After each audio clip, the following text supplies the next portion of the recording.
ലോകത്തിന്റെയും പരമാധികാരത്തിന് മേൽ കൈകടത്താൻ ഒട്ടും മടിയില്ലാത്ത അമേരിക്കയുടെ മുഖത്തടിച്ചുകൊണ്ടാണ് യൂറോപ്പിലെ പ്രമുഖ രാജ്യങ്ങൾ ഫിഫ വേൾഡ് കപ്പ് ബഹിഷ്കരണത്തെ കുറിച്ച് ഇപ്പോൾ ചർച്ച ചെയ്തുകൊണ്ടിരിക്കുന്നത്. ഗ്രീൻലൻഡിന് മേൽ കണ്ണുവെച്ച് അമേരിക്ക നടത്തുന്ന നീക്കങ്ങളെ പ്രതിരോധിക്കാൻ ഫിഫ വേൾഡ് കപ്പിൽ നിന്ന് വിട്ടുനിൽക്കുമെന്നാണ് ഇവർ ഉയർത്തിയ ഭീഷണി. ഇത് ഓരോ കായിക പ്രേമിയെയും ഇതിനോടകം തന്നെ വിഷമത്തിലാഴ്ത്തിക്കഴിഞ്ഞു. അമേരിക്കയുടെ മണ്ണിൽ വിരുന്നെത്താനിരിക്കുന്ന ഫിഫ ലോകകപ്പിന് മേൽ കരിനിഴൽ വീട്ടിക്കൊണ്ട് യൂറോപ്പിലെ കരുത്തരായ രാജ്യങ്ങൾ വിട്ടുനിൽക്കാൻ തീരുമാനിച്ചിരിക്കുന്നത് ആഗോള ഫുട്ബോൾ ചരിത്രത്തിലെ ഏറ്റവും വലിയ പ്രതിസന്ധി തന്നെയാണ് സൃഷ്ടിച്ചിരിക്കുന്നത്. അതായത് ലോകകപ്പ് എന്ന വിശ്വമാമാങ്കത്തിന്റെ ആത്മാവ് കുടികൊള്ളുന്നത് യൂറോപ്യൻ വൻ ശക്തികളുടെയും അതുപോലെ അവരുടെ തനതായ കളിയഴകിന്റെയും സാന്നിധ്യത്തിൽ തന്നെയാണ്. ജർമ്മനി, ഫ്രാൻസ്, സ്പെയിൻ, ഇറ്റലി തുടങ്ങിയ രാജ്യങ്ങളുടെ അസാന്നിധ്യത്തിൽ ഒരു ലോകകപ്പ് നടത്തുക എന്നത് ഫുട്ബോളിന്റെ സ്വാഭാവികമായ സൗന്ദര്യത്തെയും അതിന്റെ അന്തസ്സിനെയും കൊന്നുകളയുന്നതിന് തുല്യം തന്നെയാണ്. ഈ പിന്മാറ്റം കേവലം ഒരു താൽക്കാലിക പ്രതിഷേധമല്ല, മറിച്ച് ദശാബ്ദങ്ങളായി കായിക രംഗത്ത് അമേരിക്ക പുലർത്തുന്ന ആധിപത്യ മനോഭാവത്തിനും അമിതമായ സ്വാർത്ഥതയ്ക്കുമെതിരെയുള്ള ലോകത്തിന്റെ ശക്തമായ താക്കീതായിട്ടാണ് മനസ്സിലാക്കാൻ കഴിയുന്നത്.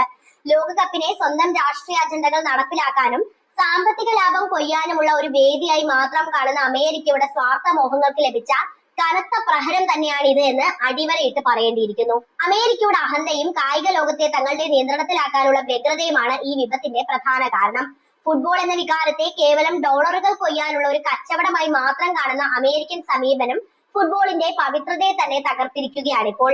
ലാഭക്കൊതിയോടെ ടൂർണമെന്റിനെ പൂർണ്ണമായും നിയന്ത്രിക്കാനും സ്വന്തം നിബന്ധനകൾ ലോക രാജ്യങ്ങളുടെ മേൽ അടിച്ചേൽപ്പിക്കാനുമുള്ള നീക്കങ്ങൾ ഒടുവിൽ വലിയൊരു പൊട്ടിത്തെറിയിലാണ് അവസാനിച്ചിരിക്കുന്നത്. സ്വന്തം ലാഭത്തിന് മാത്രം മുൻഗണന നൽകുന്ന അമേരിക്കൻ നയങ്ങൾ ഫുട്ബോളിനെ ഒരു കായിക വിനോദം എന്നതിലുപരി കേവലം ഒരു വിപണിയായി മാത്രമാണ് പരിഗണിക്കുന്നത്. ഇതിൽ പ്രതിഷേധിച്ച് യൂറോപ്യൻ രാജ്യങ്ങൾ ഒന്നടങ്കം മാറി നിൽക്കുമ്പോൾ ടൂർണമെന്റിന്റെ നിലവാരവും ആവേശവും ഇല്ലാതാകുമെന്ന് മാത്രമല്ല ഫിഫയുടെ തന്നെ വിശ്വാസ്യത ചോദ്യം ചെയ്യപ്പെടുകയും ചെയ്യും. മൈതാനങ്ങളിൽ പന്തുരുളുമ്പോൾ ഉണ്ടാകേണ്ട ആവേശത്തിന് പകരം അമേരിക്കൻ കോർപ്പറേറ്റ് താല്പര്യങ്ങൾ ഗ്രൗണ്ടിന് പുറത്ത് കളിക്കുന്ന കാഴ്ചയാണ് നമ്മൾ ഇപ്പോൾ കണ്ടുകൊണ്ടിരിക്കുന്നത്. അതുകൊണ്ട് തന്നെയാണ് ഇങ്ങനെ ഒരു ചിന്താഗതിയിലേക്ക് യൂറോപ്പിലെ രാജ്യങ്ങൾ എത്തിച്ചേർന്നത്. യൂറോപ്യൻ ടീമുകളുടെ അഭാവം ലോകകപ്പിനെ ഒരു രണ്ടാം നിര ടൂർണമെന്റായി തരം താഴ്ത്തുമെന്നതിൽ സംശയമില്ല. ലോകത്തിലെ ഏറ്റവും മികച്ച താരങ്ങൾ പങ്കെടുക്കാത്ത, ഉന്നത നിലവാരമുള്ള പോരാട്ടങ്ങൾ ഇല്ലാത്ത ഒരു ടൂർണമെന്റിനെ എങ്ങനെ ലോകകപ്പ് എന്ന് നമുക്ക് വിശേഷിപ്പിക്കാൻ സാധിക്കും? ലോകമെമ്പാടുമുള്ള ദശലക്ഷക്കണക്കിന് ആരാധകർക്ക് മുന്നിൽ ഈ ലോകകപ്പ് ഒരു വലിയ പരാജയമായിട്ടാണ് ഇനി മാറാൻ പോകുന്നത്. ഫുട്ബോൾ ലോകത്തെ ഈ വലിയ ഭിന്നതയ്ക്ക് പിന്നിൽ അമേരിക്കയുടെ ഏകപക്ഷീയമായ തീരുമാനങ്ങളും മറ്റ് കായിക സംസ്കാരങ്ങളെ മാനിക്കാത്ത മനോഭാവവും തന്നെയാണുള്ളത്. ഫുട്ബോളിന്റെ പാരമ്പര്യത്തെയും വികാരത്തെയും ചവിട്ടിമെതിച്ച് പണം സമ്പാദിക്കാനുള്ള അമേരിക്കയുടെ ശ്രമങ്ങൾ ലോകകപ്പിന്റെ വശ്യത തന്നെ എന്നേക്കുമായി ഇല്ലാതാക്കിയിരിക്കുകയാണിപ്പോൾ. വരാനിരിക്കുന്ന തലമുറകൾ ഈ ടൂർണമെന്റിനെ അമേരിക്കയുടെ സ്വാർത്ഥതയുടെ സ്മാരകമായിട്ടായിരിക്കും ഇനി അടയാളപ്പെടുത്താൻ പോകുക എന്ന് കൃത്യമായിട്ട് ഇവിടെ പറഞ്ഞുകൊള്ളട്ടെ. ഏതായാലും ലോകത്തിലെ ഏറ്റവും വലിയ കായിക വിനോദത്തെ സ്വന്തം താല്പര്യങ്ങൾക്കായി ബലി കഴിപ്പിക്കാൻ ശ്രമിച്ച അമേരിക്കയ്ക്ക് കിട്ടിയ ഈ തിരിച്ചടി ലോക കായിക ഭൂപടത്തിൽ അവർക്ക് വലിയ നാണക്കേടാണ് സൃഷ്ടിക്കാൻ പോകുന്നത്. ഖത്തറിലൊക്കെ വളരെ മനോഹരമായി നടത്തിയ ലോകകപ്പാണ് അമേരിക്കയിൽ എത്തുമ്പോൾ വലിയ പ്രശ്നങ്ങൾ നേരിടുന്നത്. വൻകിട സ്പോൺസർമാരുടെ പിന്മാറ്റത്തിലും ടെലിവിഷൻ സംപ്രേഷണാവകാശത്തിലും ഉണ്ടാകുന്ന വലിയ ഇടിവിനും ഇത് കാരണമാകും. ഇത്തരം പ്രത്യാഘാതങ്ങൾ ലോകകപ്പിന്റെ സാമ്പത്തിക അടിത്തറയെ തന്നെ തകർത്തിരിക്കും. അമേരിക്കയുടെ ഗർവിനുള്ള മറുപടിയായി യൂറോപ്യൻ രാജ്യങ്ങൾ എടുത്ത ഈ ധീരമായ തീരുമാനം ലോകകപ്പിന്റെ ചരിത്രത്തിലെ കറുത്ത അധ്യായമായിട്ട് തന്നെ അടയാളപ്പെടുത്തപ്പെടും. ഫുട്ബോളിനെ തകർക്കുന്ന ഈ നിലപാടുകൾ തിരുത്താൻ അമേരിക്ക തയ്യാറായിട്ടില്ല എങ്കിൽ കായിക ചരിത്രത്തിലെ ഏറ്റവും വലിയ പരാജയമായി ഈ ടൂർണമെന്റ് പര്യവസാനിക്കുമെന്ന കാര്യത്തിൽ യാതൊരുവിധ തർക്കവും വേണ്ട. അമേരിക്കൻ ഐക്യനാടുകൾ ആതിഥേയത്വം വഹിക്കുന്ന ഫിഫ ലോകകപ്പിന്റെ ഗ്ലാമറും പ്രതാപവും നഷ്ടപ്പെടുത്തിക്കൊണ്ട് യൂറോപ്പിലെ പ്രമുഖ രാജ്യങ്ങൾ വിട്ടുനിൽക്കാൻ എടുത്ത തീരുമാനം ആഗോള കായിക രംഗത്തെ ഒരു വലിയ രാഷ്ട്രീയ വിപ്ലവമായിട്ട് തന്നെ അടയാളപ്പെടുത്തപ്പെടുന്നുണ്ട്. അതായത് അമേരിക്കയ്ക്ക് വിരുദ്ധമായി ഇത്തരം വലിയൊരു തീരുമാനം അവരെടുത്തു എന്നതാണ് ആ വിപ്ലവകരമായ തീരുമാനം. ലോകകപ്പ് എന്ന വിശ്വമാമാങ്കത്തെ വെറും ഒരു ബിസിനസ് സംരംഭമായി മാത്രം കാണുന്ന അമേരിക്കൻ ഭരണകൂടത്തിന്റെ നിലപാടുകൾക്കുള്ള തിരിച്ചടി തന്നെയാണിത്. ദശാബ്ദങ്ങളായി രാഷ്ട്രീയത്തിലും അതുപോലെ സാമ്പത്തിക മേഖലയിലും തങ്ങൾ പുലർത്തിപ്പോരുന്ന സാമ്രാജ്യത്വ അധീശത്വം കായിക രംഗത്തേക്കും പടർത്താനുള്ള അമേരിക്കയുടെ ഗൂഢമായ ശ്രമങ്ങളാണ് ഈ കടുത്ത പ്രതിസന്ധിക്ക് ആധാരമായിരിക്കുന്നത്.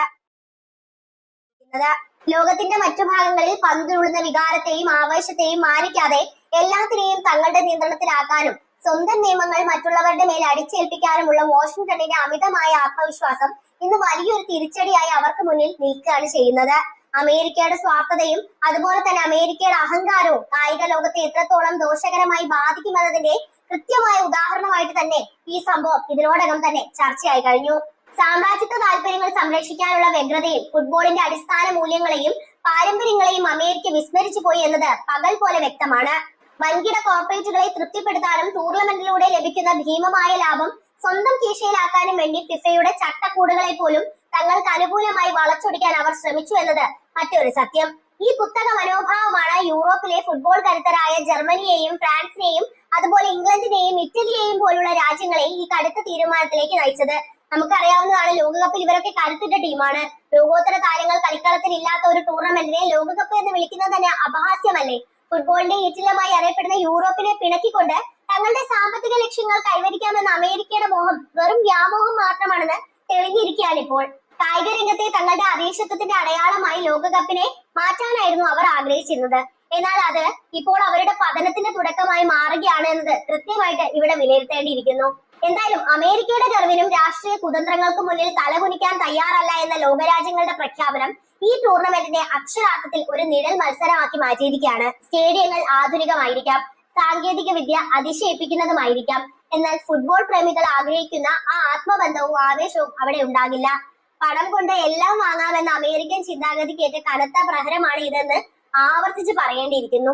തങ്ങളുടെ നയതന്ത്ര ഇടപെടലുകളിലൂടെയും അതുപോലെ സാമ്പത്തിക സമ്മർദ്ദങ്ങളിലൂടെയും കായിക ലോകത്തെ വരുതിയിലാക്കാൻ ശ്രമിച്ചപ്പോൾ യഥാർത്ഥ കായിക സംസ്കാരത്തെ അവർ വല്ലാതെ മറന്നുപോയി എന്നാണ് നമുക്ക് മനസ്സിലാക്കാൻ കഴിയുന്നത്. ലോകമെമ്പാടുമുള്ള ദശലക്ഷക്കണക്കിന് ആരാധകർ തങ്ങളുടെ പ്രിയപ്പെട്ട ടീമുകളെയും താരങ്ങളെയും കാണാൻ സാധിക്കാത്തതിൽ വലിയ അമർഷത്തിലുമാണ്. ഈ അമർഷം അമേരിക്കയുടെ രാഷ്ട്രീയ അഹങ്കാരത്തിനെതിരെയുള്ള ആഗോള പ്രതിഷേധമായിട്ട് ഇതിനോടകം തന്നെ മാറിയിട്ടുണ്ട്. ടൂർണമെന്റ് തുടങ്ങുന്നതിന് മുൻപ് തന്നെ അതിന്റെ വിജയം അമേരിക്കയുടെ സ്വാർത്ഥതയുടെയും അഹന്തയുടെയും ഇരയായി മാറിയിരിക്കുന്നു എന്നത് ചരിത്രപരമായ ഒരു പരാജയം തന്നെയാണ്. എന്തായാലും ഫിഫ ലോകകപ്പിന്റെ ഗ്ലാമറും പ്രതാപവും പാടെ നഷ്ടപ്പെടുത്തിക്കൊണ്ട് യൂറോപ്പിലെ പ്രമുഖ രാജ്യങ്ങൾ വിട്ടുനിൽക്കാൻ എടുത്ത തീരുമാനം ആഗോള കായിക രംഗത്തെ ഒരു വലിയ രാഷ്ട്രീയ വിപ്ലവമായിട്ട് തന്നെ അടയാളപ്പെടുത്തപ്പെടും. അതായത് അമേരിക്കക്കെതിരെ ഇവർ നടത്തുന്ന ഒരു വിപ്ലവം എന്ന് ഞാൻ നേരത്തെ സൂചിപ്പിച്ചല്ലോ, അത് തന്നെയാണ് വീണ്ടും പറയുന്നത്. ലോകകപ്പ് എന്ന വിശ്വമാമാങ്കത്തെ വെറും ഒരു ബിസിനസ് സംരംഭമായി മാത്രം കാണുന്ന അമേരിക്കൻ ഭരണകൂടത്തിന്റെ നിലപാടുകൾക്കുള്ള തിരിച്ചടിയാണ് ഇവർ നൽകിക്കൊണ്ടിരിക്കുന്നത്. ദശാബ്ദങ്ങളായി രാഷ്ട്രീയത്തിലും അതുപോലെ സാമ്പത്തിക മേഖലയിലും തങ്ങൾ പുലർത്തിപ്പോന്ന സാമ്രാജ്യത്വ അധീശത്വം കായിക രംഗത്തേക്കും പടർത്താനുള്ള അമേരിക്കയുടെ ഗൂഢമായ ശ്രമങ്ങളാണ് ഈ കടുത്ത പ്രതിസന്ധിക്ക് ഇപ്പോൾ ആധാരമായിരിക്കുന്നത്.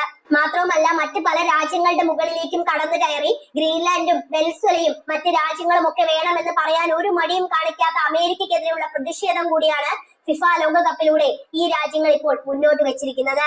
എന്തായാലും അമേരിക്കയുടെ സ്വാർത്ഥതയും അഹങ്കാരവും കായിക ലോകത്തെ എത്രത്തോളം ദോഷകരമായി ബാധിക്കുമെന്നതിന്റെ കൃത്യമായ ഉദാഹരണമായിട്ട് തന്നെ നമുക്കിതിനെ എടുത്തു പറയാവുന്നതാണ്.